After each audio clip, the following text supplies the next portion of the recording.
I mix what I like, what I like, what I like, what I like, what I like.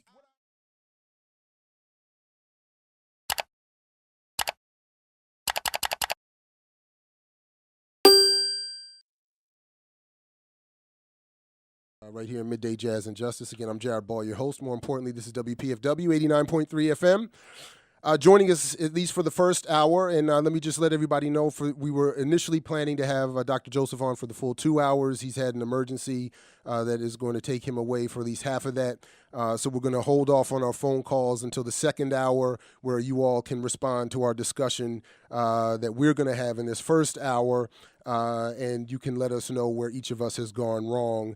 And just up front, we want to let folks know we're going to give emphasis and room to those in the second hour who have listened to the first hour and have a response to that, as opposed to some of our dear brothers, in particular our brothers from the, representing criticism of the CBC and discussions of Ethiopia. We're going to ask that you hold off or make your comments relevant to this particular program, although often your comments are very powerful and indeed wanted.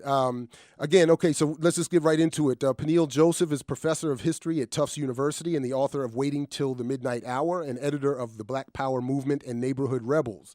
The recipient of fellowships from Harvard University's Charles Warren Center, the Woodrow Wilson International Center for Scholars, and the Ford Foundation, his essays have appeared in the Journal of American History, the Chronicle Review, the New York Times, and American Historical Review. He lives in Somerville, Massachusetts, and joins us from there by phone this afternoon to talk about his new book, Dark Days, Bright Nights, From Black Power to Barack Obama. Welcome, Professor Joseph, to the program.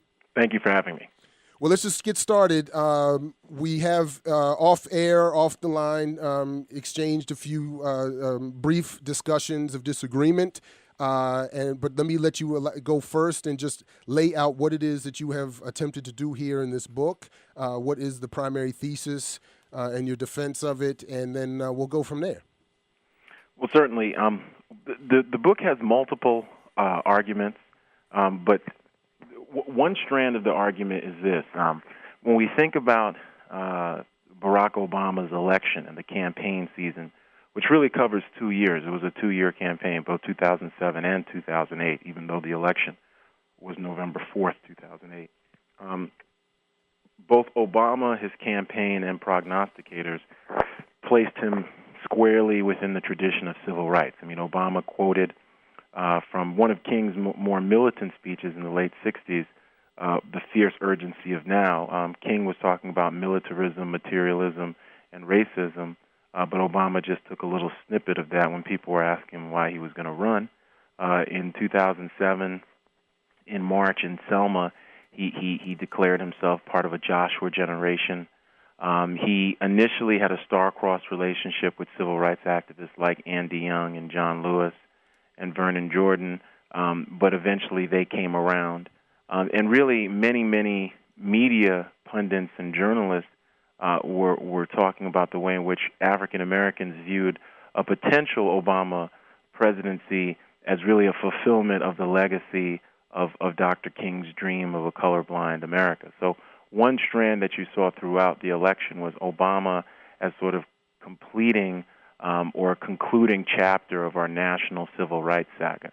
And in contrast, you really, except for in a negative context, black power was never brought up, either by the candidate himself or by most commentators. And in a sense, the way in which the black power movement was equally pivotal to transforming race relations and bringing us up to the point where we could have a black presidential nominee and a serious candidate, that was really overlooked. The only time black power was talked about during the campaign was usually in a negative light, connecting Jeremiah Wright to racial extremism, and even the candidate himself in an interview with Newsweek in the summer of 2007, then Senator Obama, when people were discussing whether or not he was black enough to be president, said that people were caught up in the 1960s and sort of black power, racial identity politics. So what Dark Days, Bright Nights argues is really a couple of things. One,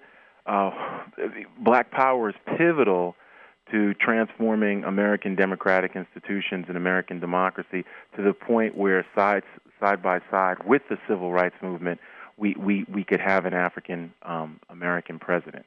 So one thing it tries to really forcefully argue that whether or not Obama acknowledges the legacy of Black Power in his rise, he's a product of both movements, whether or not he wants to acknowledge it. Even though he's not a product of, he's not representative of the anti-capitalist, anti-imperialist strain of Black Power, he certainly has utilized the transformations that strain and other more moderate and pragmatic strains really set in motion, whether we're thinking about Black elected officials, whether we're thinking about Black studies, whether we're thinking about the way in which Black identity is just redefined in a whole-scale way, and even really American identity. We only have notions of multiculturalism and diversity right now because of Black Power, even though at times those contemporary discussions don't lead to the conclusions that more radical or revolutionary Black Power activists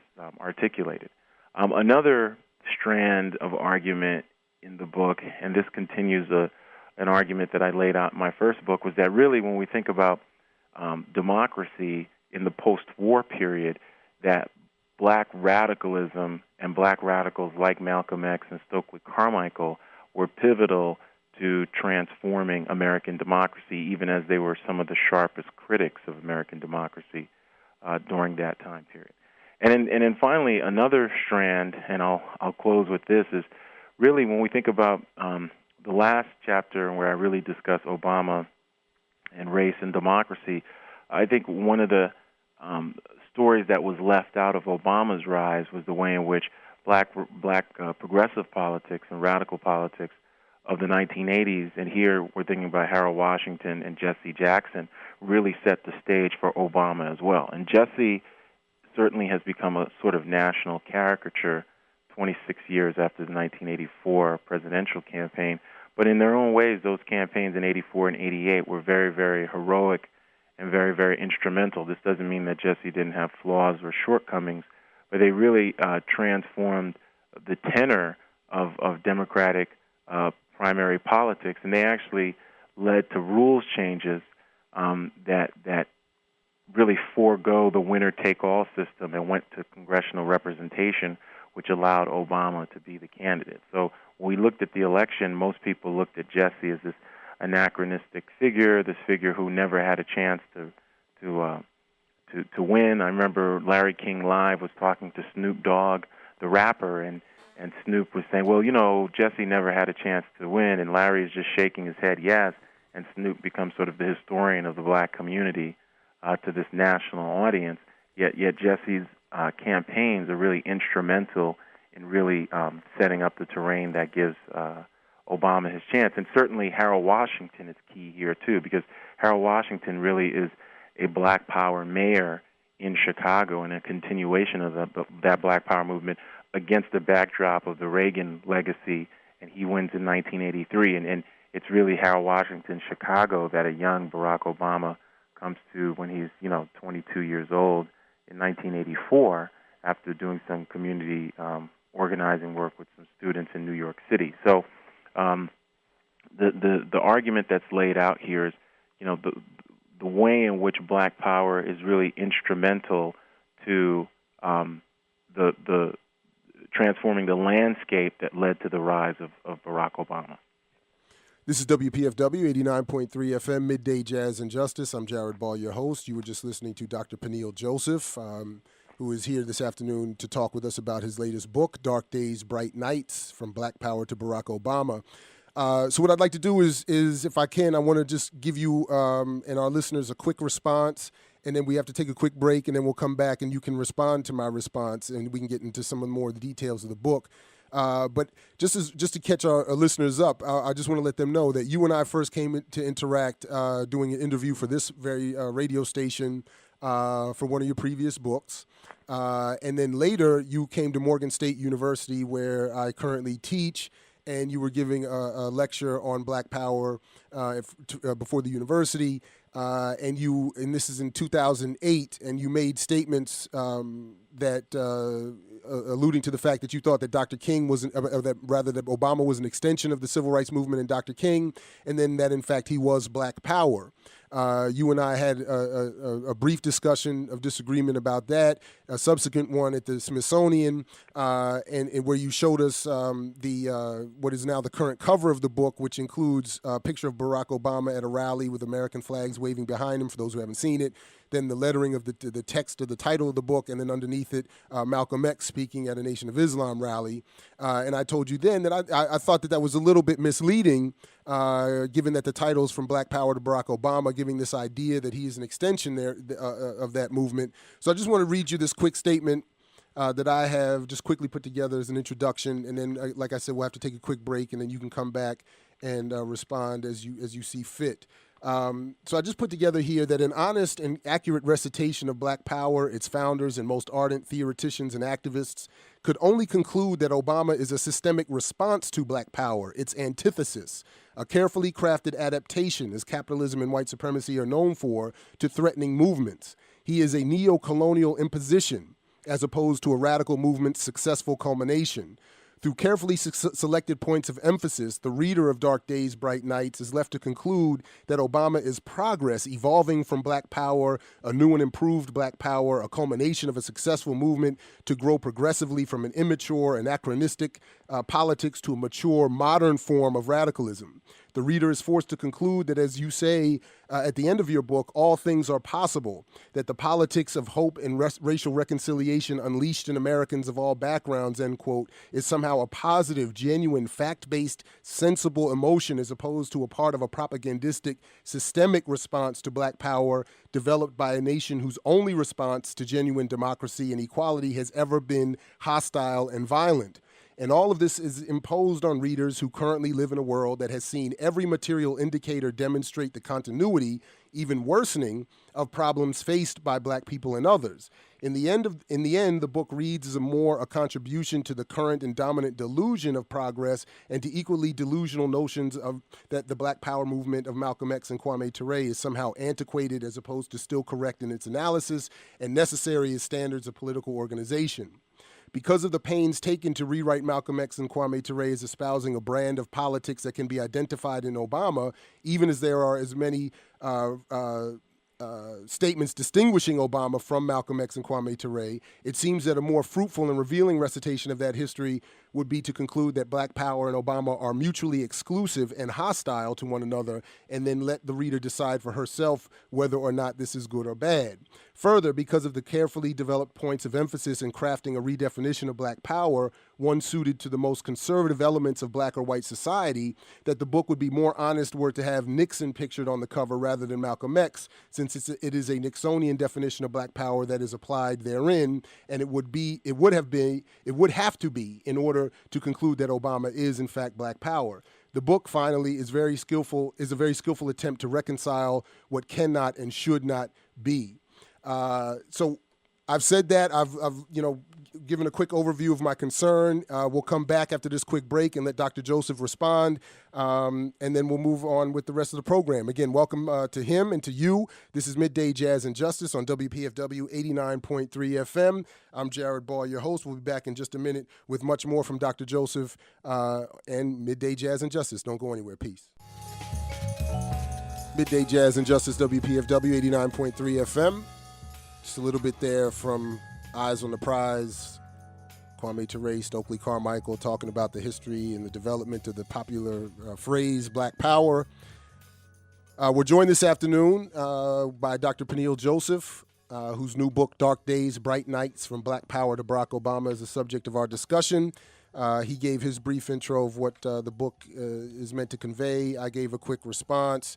And now, Dr. Joseph, we welcome you back to the program, and I offer you a chance to tell me, respond to what it was that I had to say.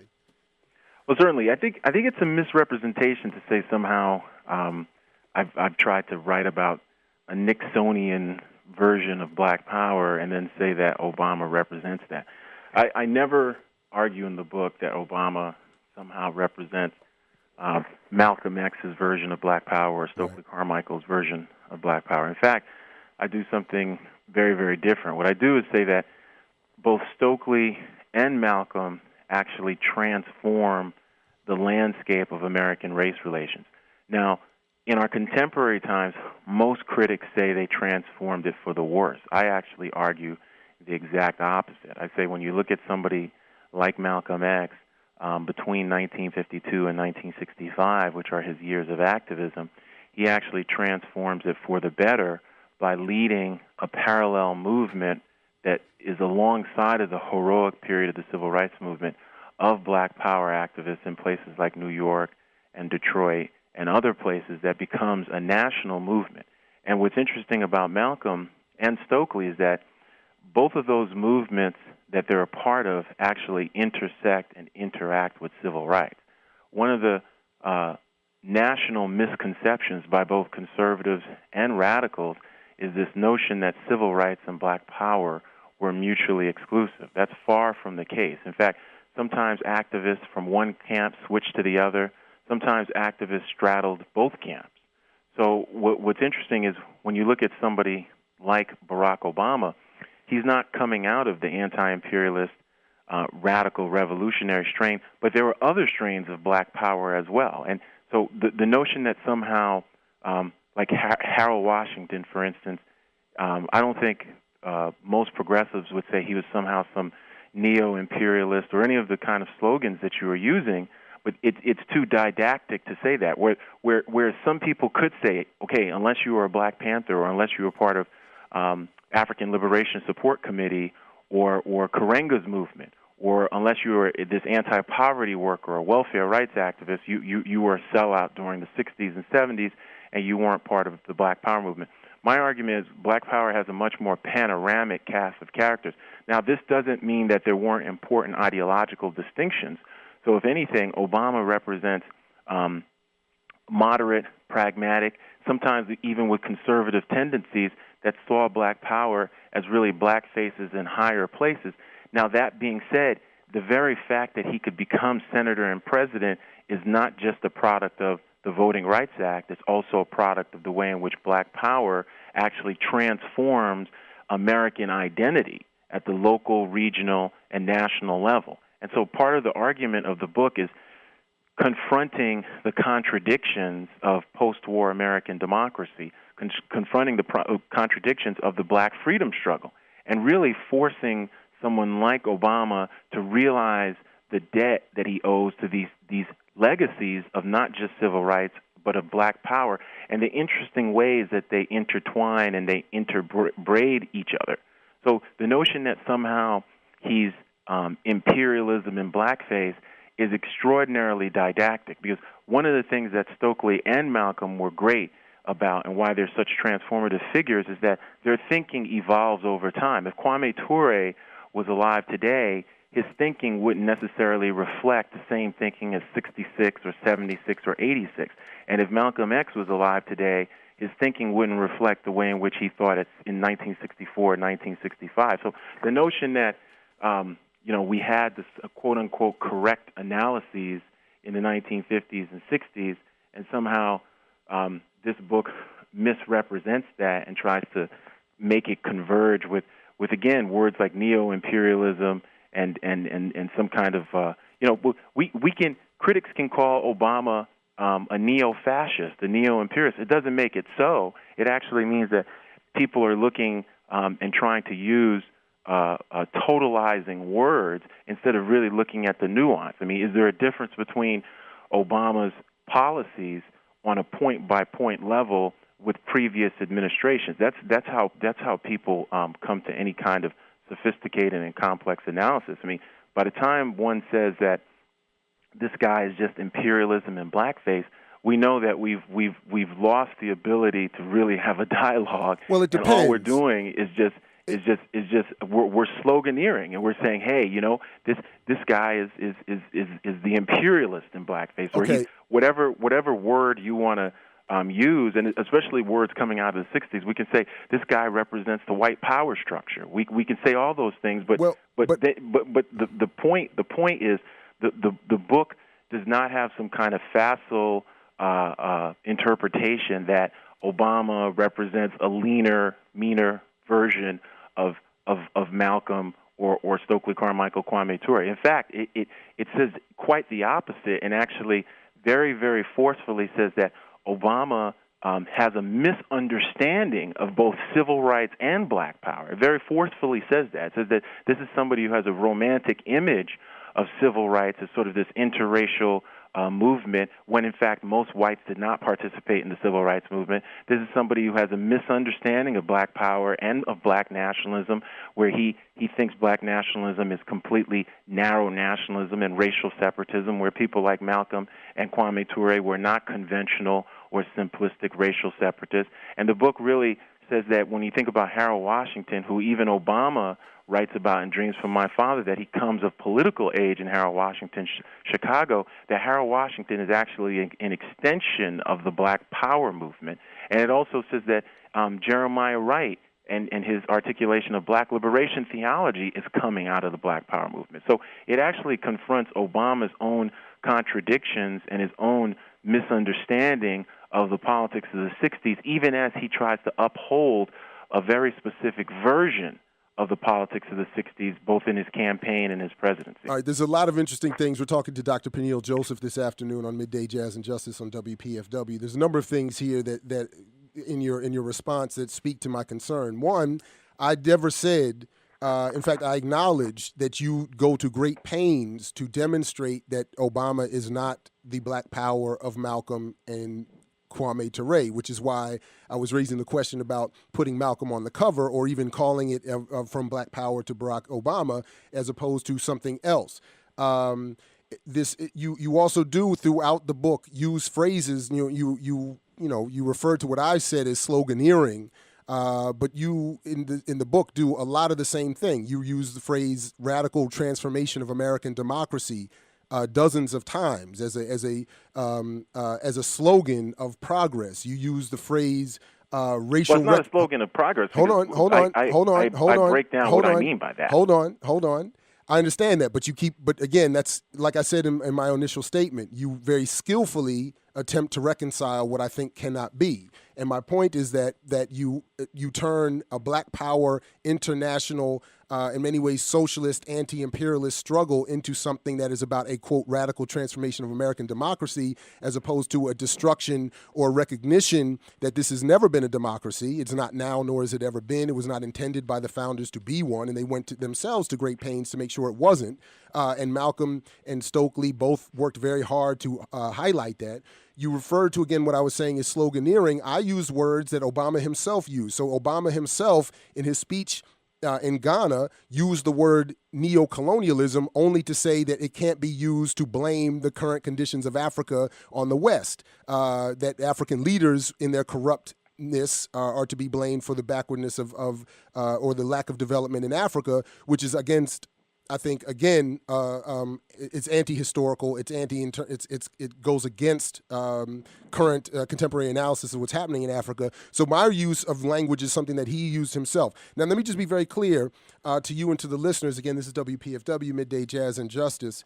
My reason for highlighting Nixon is because here on page 201 of your book, you say very clearly, although Barack Obama is hardly the kind of black politician who would garner the approval of 1960s era militants, his candidacy represents a strand of black power too often ignored. You go on to say that black politicians, business leaders, and corporate aspirants defined black power as a quest for economic and political power rather than a third world revolution. Obama's willingness to seek the nation's highest office after barely 2 years on the national political scene embodies the boldness and politics of self-determination that were a hallmark of black power era politics. Now, again, I think that is, again, as I said in my opening statement, selective emphasis, because it's interesting to define self-determination as something that is ultimately the most heavily Wall Street funded political candidacy in history, or the selection and support of the Democratic Leadership Council or the Democratic Party courting you and funding you and determining throughout their hidden primaries in the 1990s that you were a candidate that they wanted to put forth to define that as self-determination. But more specifically, and I'm quoting here from Black Awakening in Capitalist America, Robert Allen's book, where he talks about Nixon making this determination to redefine black power. And he says in a speech or in a radio interview from March 28th, 1968, in what Allen describes as the first public pronouncement of this redefinition, Nixon says, "I speak not of black power as some of the extremists would interpret it, not the power of hate and division, not the power of cynical racism,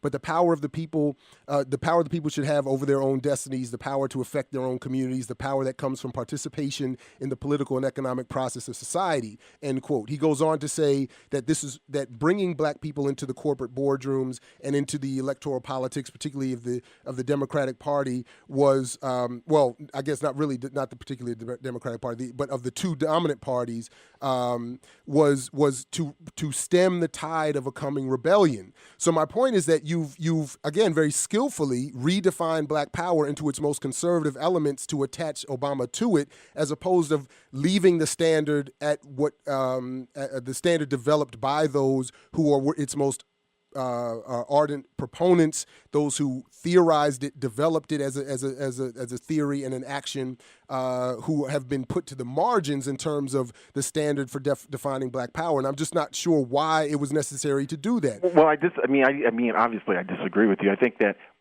one of the reasons why, again, the book even spends so much time on Malcolm and Stokely is to show what the standard is.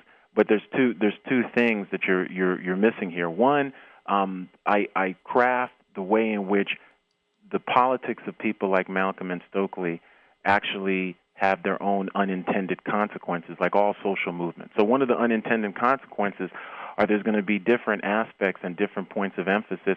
Even before Malcolm X, you're going to have people like Donald Warden and the Afro-American Association. You're going to have different groups that are talking about self-determination, including the Nation of Islam. So even, before that 1968, we can't, one of the things that sometimes critics do, and I think Black Awakening in Capitalist America is a classic, but this notion that somehow it's through Nixon and a speech that there's a whole aspect that gets redefined.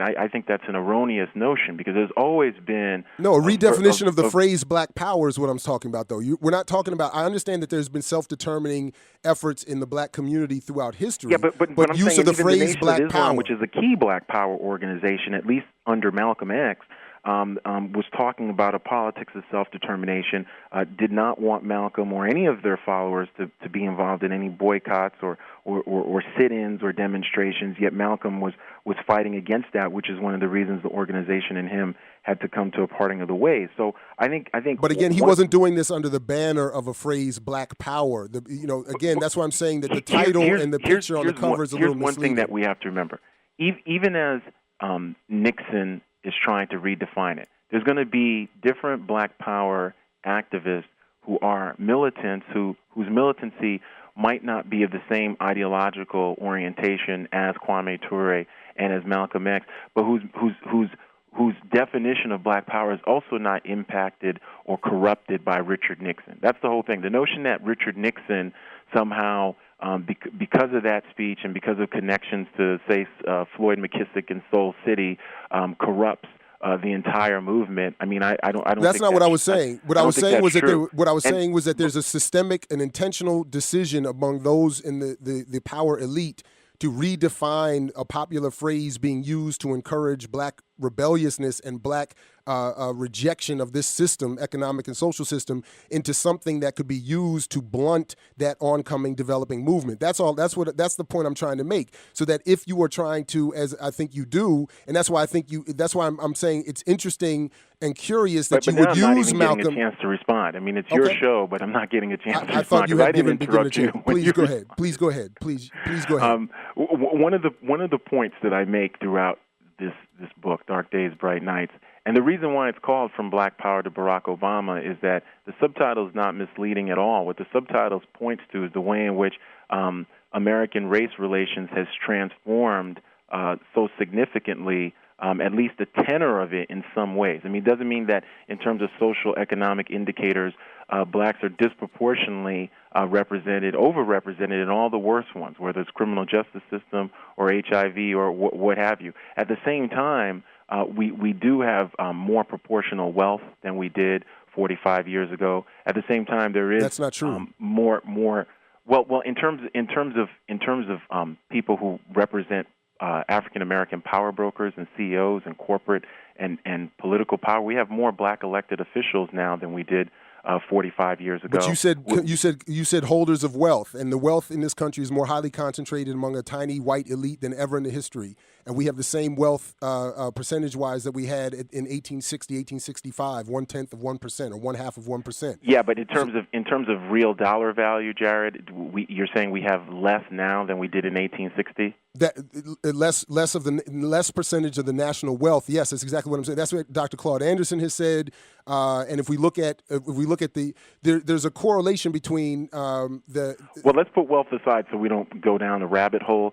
In terms of race relations, have transformed at least to the point where we have more power brokers, black people who are representing the highest levels of corporate and political power since the 1960s. But that was never the goal of the Black Power movement. Well, for a strand of it, it was. For Malcolm and for Stokely, it wasn't. For a strand of it, it was. For those who developed the phrase Black Power, it wasn't. That's what I'm saying is the point here. If you wanted to write a book defining Black Power as the more conservative element, then I think you should have spent time with your chapters developing that, not with Malcolm and not with Stokely, or not putting them on the cover, or even using the phrase. That's why I was saying it's misleading. The point of the book. I mean, the point is to talk about the way in which these Black Power icons like Stokely, like Malcolm, are not given credit with transforming these institutions in American society, whether we're talking about higher education, whether we're talking about elected officials, whether we're talking about just American culture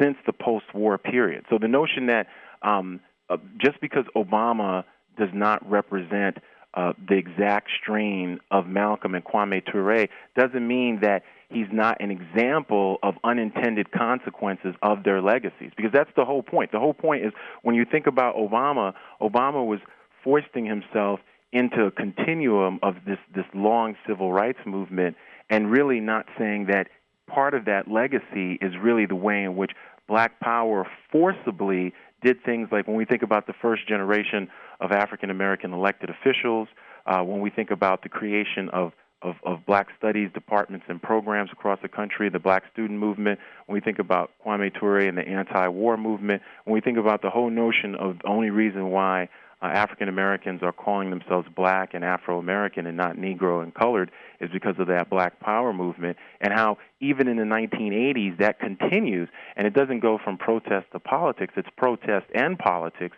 in the 1980s, whether it's campaigns against apartheid in South Africa, which Obama tried to be a part of at Occidental, or it's the movement to elect Harold Washington or Jesse Jackson or what have you. So what the point of emphasizing Malcolm and Stokely and really this reimagining of the Black Power movement is that even as the Black Power movement in its most revolutionary edges, anti-capitalist, anti-imperialist, part of that movement was also trying to very pragmatically transform institutions, whether we're thinking about Black Panthers and survival programs and breakfast programs and health clinics, or we're thinking about anti-poverty, Black women, whether they're in Baltimore and Philadelphia, New Orleans, being part of local ad hoc Black Power organizations.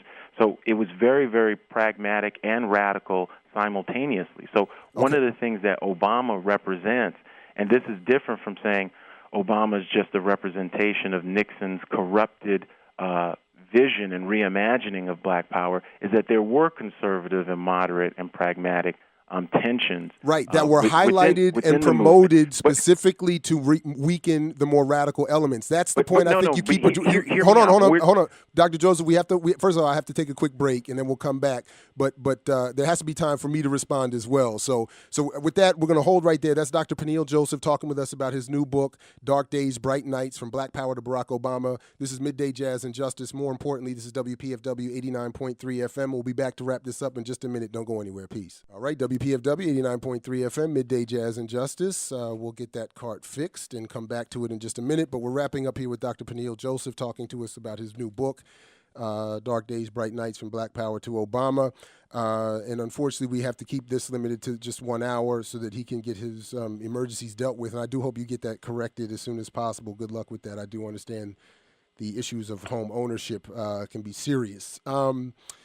Let me just say this very quickly. You mentioned earlier that you said Stokely or Kwame Ture and Malcolm X would have revised their analysis in today's world, and that's obviously we can never fully tell, particularly in Malcolm X's case. But it's also important to note that he was assassinated primarily because of his stance on the more radical end of what is Black Power, as opposed to the more conservative tradition. Stokely Carmichael, Kwame Ture argued that at the end, that throughout his life, that the FBI gave him the cancer that ultimately killed him, primarily because he did not soften or go to the more conservative end. And I just want to read what is really just the last paragraph in his autobiography, written in 1998, which is an ancient history. And it was his last statement that he wanted to leave us with. So he says, why, in short, is the United States of America not the great humane country it is so easily and could and ought to be? Perhaps it is only spending time away, meaning away from the country, that makes it easier for me to see these ominous changes so clearly. But I think you all had better start paying serious attention. For what I'm afraid I'm seeing is a society in deep moral crisis, not democracy, not even plutocracy, but outright kleptocracy, as vulgar as that of Mobutu's Congo, where both so-called political parties are totally owned subsidiaries of an increasingly predatory, cynical, irresponsible, and immoral corporate sector who then defends the public interests. The citizens, the common people, friends, no matter what lies they tell you, the private greed of cartels of self-interested individuals can never result in a humane, rational, functional, just, decent, and civilized society. It never has and never will. That is why I say, despite its apparent power and precisely because of its excesses, American capitalism is weaker today than it ever has been.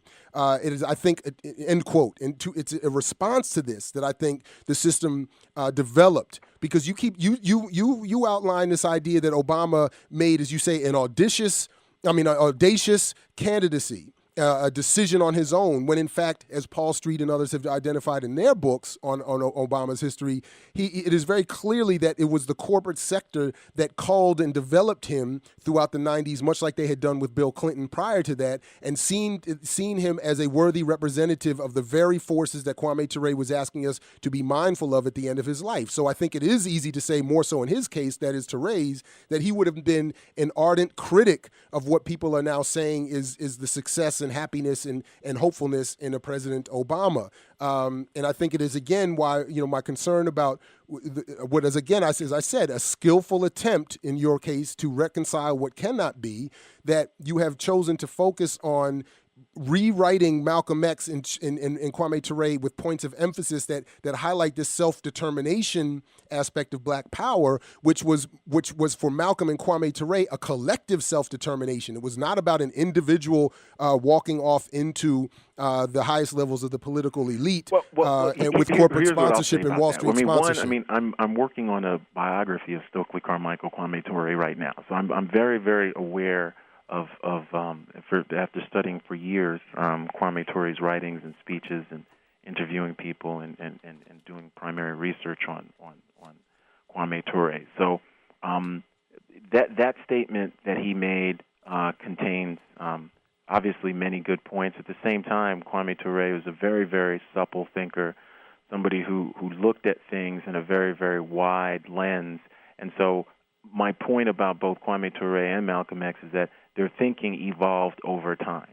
Okay, so they never stayed stagnant or static.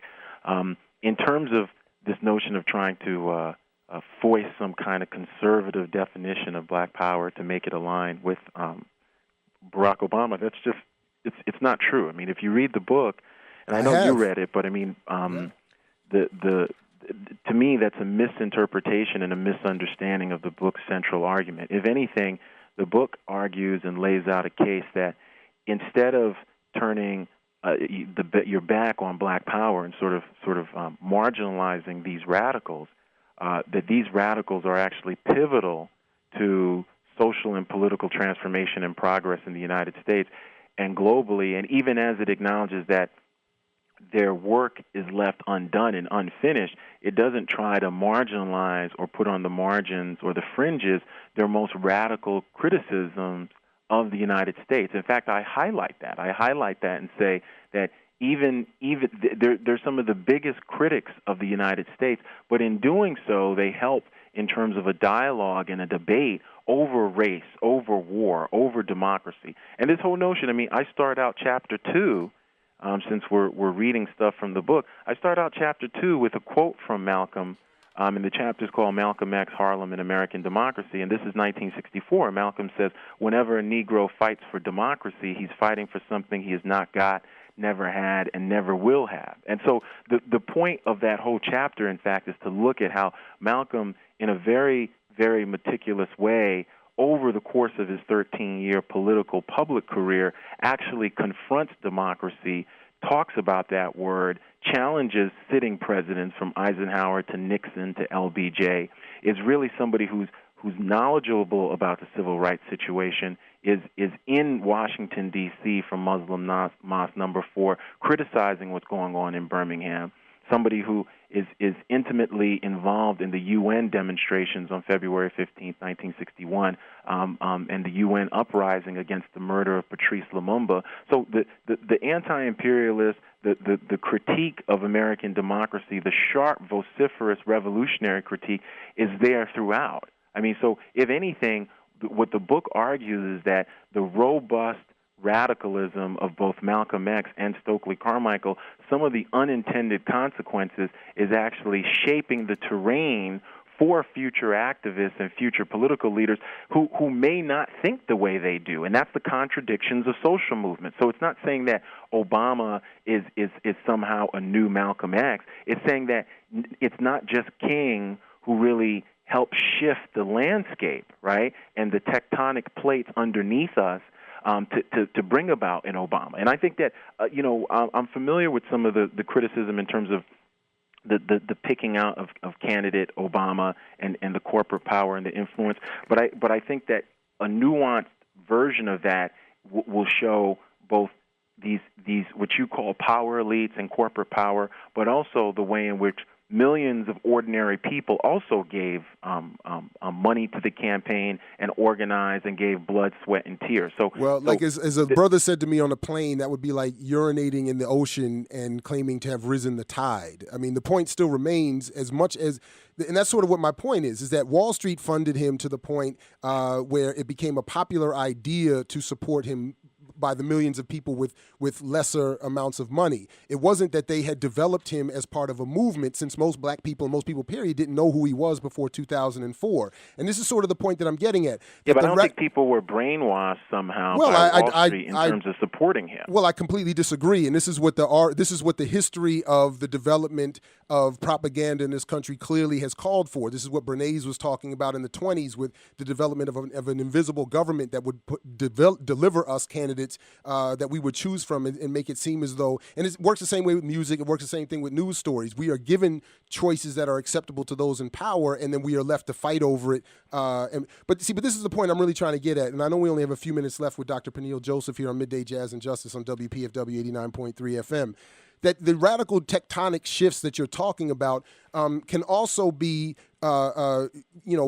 used to describe the ways in which those in power have responded to people in this country and the oppression that we are still forced to deal with. As I said in that quick intro, the material conditions of black people and many others in this country is worse today than it was under Dr. King and Malcolm X. There is, and there are many, every major material indicator shows that this is the case. So that the idea that their radical analysis wouldn't be applicable today is I think misleading or just flat out wrong. Yeah, I did, but I didn't say you said that. But my point is, I didn't. Okay. I know I didn't say you said that. I'm saying that to say that by emphasizing, this is why I keep going back to the points of emphasis, the selective points of emphasis on the more conservative redefinitions or selections of black power is what is, I think, misleading about the title and the cover of your book. I'm not saying, so the tectonic shifts could also include things that you don't really focus on in this book. While you mention FBI and State Department surveillance of Malcolm and Kwame, you don't talk about the counterintelligence program, and certainly with no detail where they specifically set out to destroy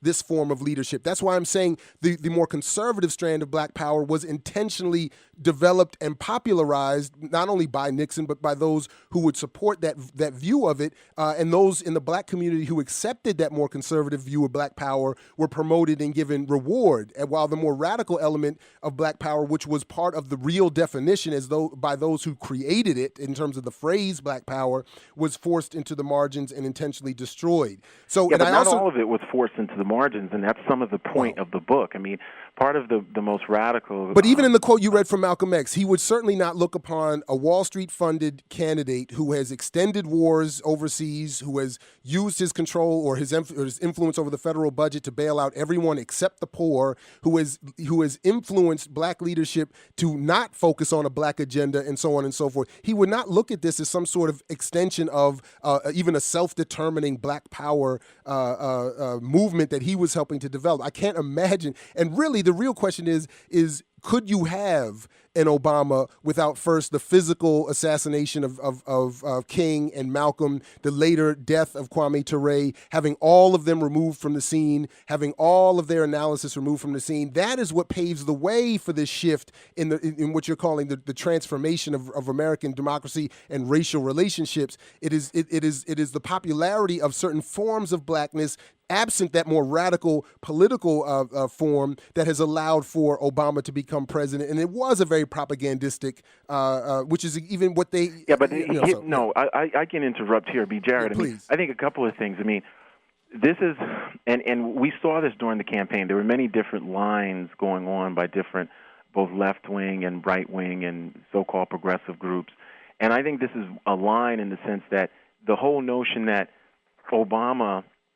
And this is obviously people like Amir Baraka and others disagreed with this, but the notion that Obama was just completely corporate funded, the notion that there was no people's mass movement, not just of over 66 million voters, but within the black community and within poor communities, that there weren't masses of people who not just gave funding but organized in churches and community centers. I mean, I think that there has to be an acknowledgement that part of what brings Obama in is not just David Axelrod and Wall Street brokers, and even if you're going to say, okay, they're the ones who popularized him and internal. Well, they brought him in, but they did bring him in. There's definitely going to be a movement in 2008, especially after Iowa, but even before, of young people. It's not just young white people.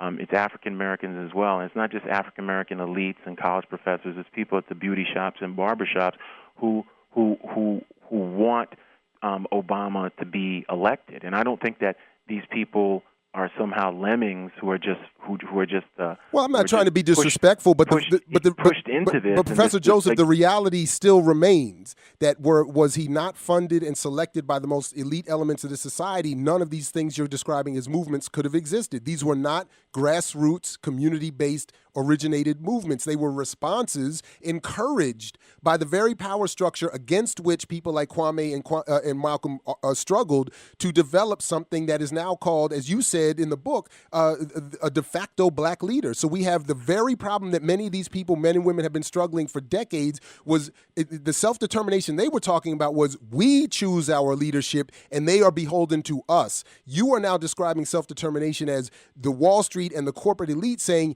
here is your leader, now develop a movement that will put him in office. That is an entirely disconnected, mutually exclusive reality. I disagree with the premise that that's exactly what happened in 2008. Well, I think that whether it's other candidates that have happened at other times in history, whether it's like candidacies of John Edwards or whoever, I don't think that masses of people, especially for the first black candidate, certainly it's going to be more complicated than this notion that he was somehow a community organizer and it was just the people themselves who wanted him to be elected president, and then he was. But the people in a broad way, especially African Americans, Latinos, poor people, do have a collective sense of trying to get him elected in 2008. And I don't think that can be discounted by the left or by people who are it's not to be discounted. It's to be put in the context of the role of media and electoral politics. Throughout the